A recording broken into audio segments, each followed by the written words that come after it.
Shalom Bapak Ibu Saudara kasih Tuhan, senang hari ini kita bisa berjumpa lagi dan hari ini saya mau mengajak kita kembali untuk merenungkan firman Tuhan yang saya ambil dari Mazmur pasal yang ke-14. Kita akan membaca ayat pertama sampai dengan ayat yang ke-7. Demikian firman Tuhan. Judul perikopnya adalah kebebalan manusia untuk pemimpin biduan dari Daud. Orang bebal berkata dalam hatinya, tidak ada Allah. Busuk dan jijik perbuatan mereka, tidak ada yang berbuat baik. Tuhan memandang ke bawah dari surga kepada anak-anak manusia untuk melihat apakah ada yang berakal budi dan yang mencari Allah.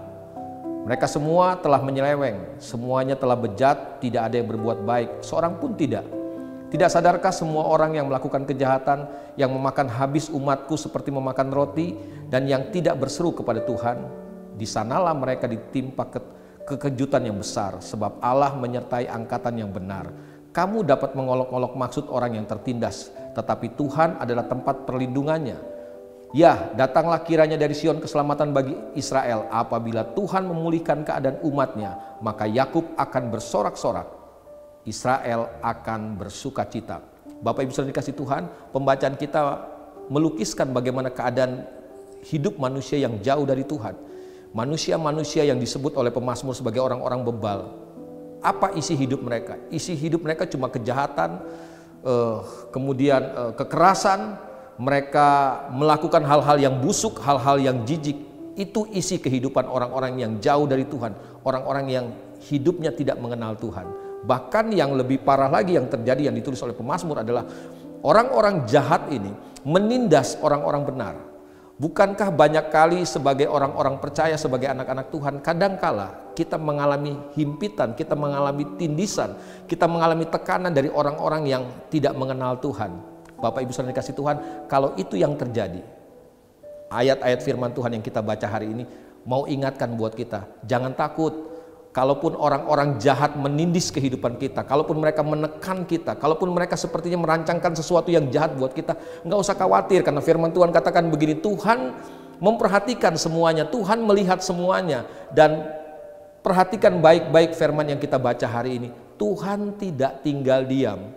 Tuhan pasti akan melakukan hal-hal yang baik, hal-hal yang benar. Tidak pernah orang benar, tidak pernah anak-anaknya, tidak pernah orang percaya itu ditinggalkan oleh Tuhan. Percayalah, kalaupun hari ini kita seperti ditindis oleh orang-orang jahat, oleh orang-orang yang tidak mengenal kebenaran, tapi percayalah Tuhan punya waktu yang tepat untuk menolong kita. Dan firman Tuhan yang kita baca hari ini, kalau Tuhan menyatakan keselamatannya buat kita, kalau Tuhan menyatakan pertolongannya buat setiap kita, firman Tuhan katakan, maka Tuhan pasti akan memulihkan kita dan kita akan bersorak-sorai. Saya tidak tahu hari ini saudara sedang mengalami tekanan di sisi mana dalam kehidupan saudara. Dari orang-orang yang tidak mengenal Tuhan, dari orang-orang yang merancangkan yang jahat.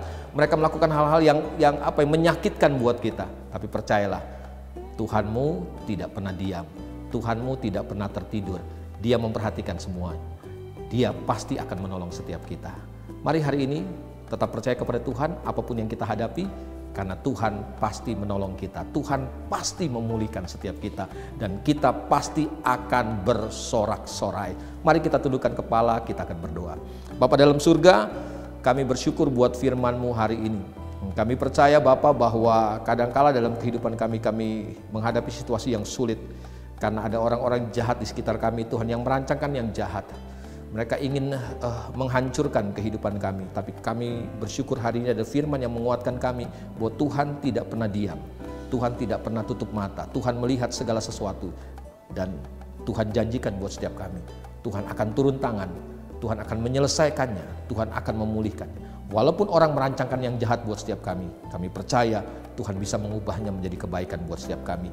Taruh firman-Mu itu dalam hati setiap kami Tuhan, biarkan firman ini benar-benar tertanam, bertumbuh dalam hati setiap kami, dan akhirnya berbuah-buah mendatangkan kemuliaan bagi Tuhan. Terima kasih Bapa, orang yang berbahagia adalah orang yang dengarkan firman dan lakukan firman dalam kehidupannya. Demi nama Yesus Kristus Tuhan kami berdoa, kami mengucap syukur kepada Bapa di surga buat firman-Mu. Haleluya.